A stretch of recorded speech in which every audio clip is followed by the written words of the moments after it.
Hi, this is Annie Grace, author of This Naked Mind and the Alcohol Experiment, and I am answering readers' questions today. So I have a question, and it says, hello, I have found This Naked Mind to be incredibly helpful in becoming and remaining sober. I'm a huge fan of the podcast and I listen regularly, so thank you. That's so awesome. I would love to submit a question for the podcast. I'm 6 months sober and I feel great.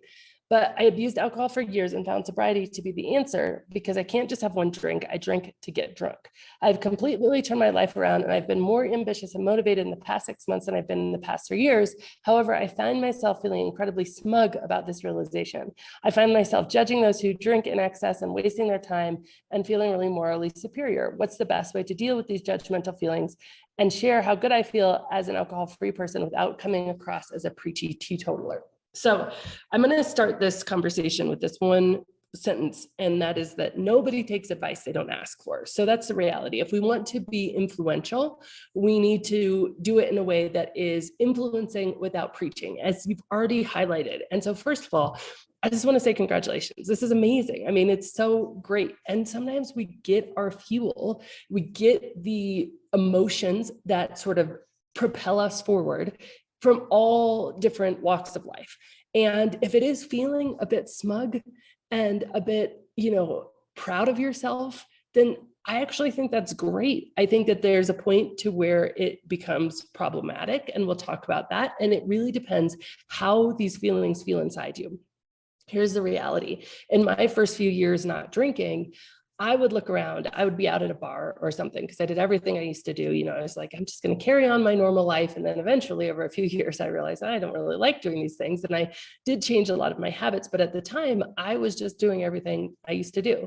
And I remember looking around at a bar and I remember ordering my iced tea or having my, just tonic water with a lime in my glass and looking around and just feeling like, gosh, I feel sorry for people. I feel bad. Like, I'm so stoked for myself. I'm so pumped that I'm not going to have a headache later. I'm not going to do or say anything that I'm going to regret tomorrow. I'm not going to have a hangover. Like, it was so affirming. And I don't think those beliefs and those feelings are necessarily bad. I think they can be fuel. I think they can help you just maintain and further commit to the life and the person that you want to be. I think equally, if you were, say that you climb mountains and you love climbing mountains and you love being, up high and breathing the cold air, and you look around and you can literally just look at people who don't have that experience and be like, man, I'm sorry you're not having this experience. This is an incredible experience for me. Maybe you'd want it, maybe you wouldn't want it, but I would choose it. And so I feel sad for you that you're not having this experience. Now, you don't have to necessarily vocalize that, and certainly not vocalize it in a demeaning or condescending way. But the reality is being really proud of your choices and really excited about what you have in your life is a good thing. And I don't think that that's necessarily a bad thing at all.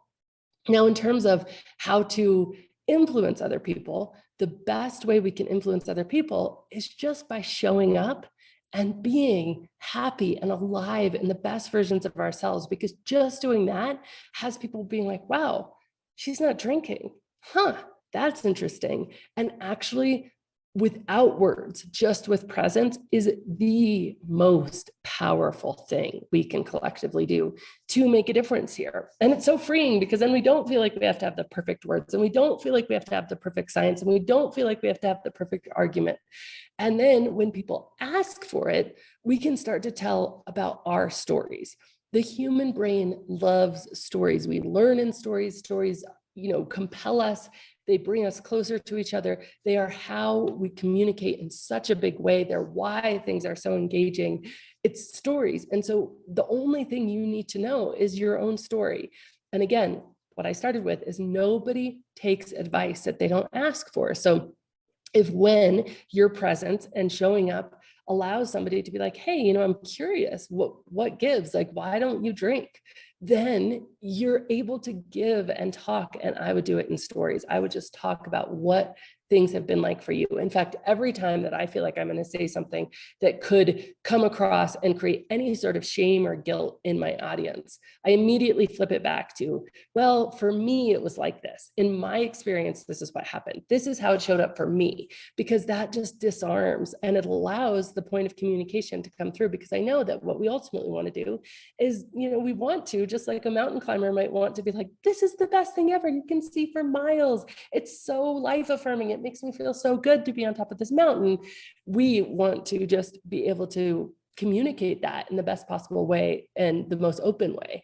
But in terms of the very beginning of your question, like, how do I not be smug? I think it's okay to be smug. I think it's okay to be proud of yourself. I think it's okay to feel inside yourself really excited about your own choices. And I don't think that means that you need to make anybody else wrong.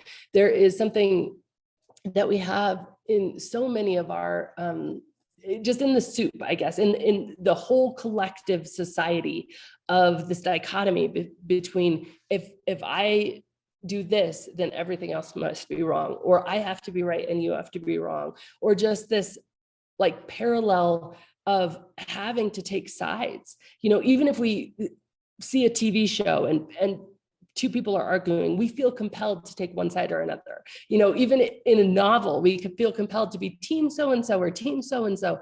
Like, we just feel compelled to take sides. And one of the most freeing things that I have done for my own mental health is just to say, you know what, I don't have to take sides. Like, I don't have to feel right and like the other person is wrong, but I can feel right and also feel like, and they're doing what they're doing, and they're on their journey, and they're on the step in their path that they're on, and that's okay. And I can still feel great about where I am. And so just by feeling great about where I am doesn't necessarily mean that I have to feel like anybody else is wrong. And so I think both things can exist at once, and it takes a little bit to kind of get there, but you can feel morally like you are doing the best possible thing for yourself. You can feel smug, you can feel amazing, and you don't have to make the other person feel wrong, or even in your mind, you can just be like, and they're where they are. And I'm so excited for where they're going to go, because I hope that where they're going to go is going to involve the same realizations that I have had. And if my example can somehow bring them closer to that, and that somehow, because they feel close to me, they don't feel judged by me, they don't feel like I'm showing up with anything but love and compassion for them, then maybe I will be the person that they ask when they finally decide, to look at this for themselves. So anyway, don't have to exist in this dichotomy of just because we feel great, someone else has to be wrong. We can feel great, and they don't have to be wrong. They can just be exactly where they are on their journey. And that's a beautiful thing.